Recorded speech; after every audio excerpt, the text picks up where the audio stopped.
महाराष्ट्राच्या होटावर गोपीनाथ मुंडे साहेब जनतेच्या हृदयावर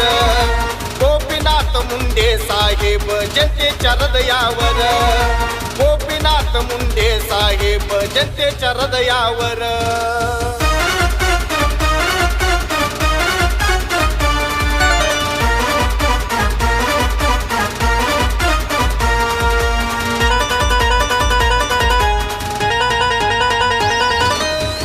भावना कधीच केला परक्यांचा आणि आपला सर्व जाती धर्माचा त्यांनी रक्त बघा तो झोपला विसरण कशी ही जनता सारी विसरण कशी ही जनता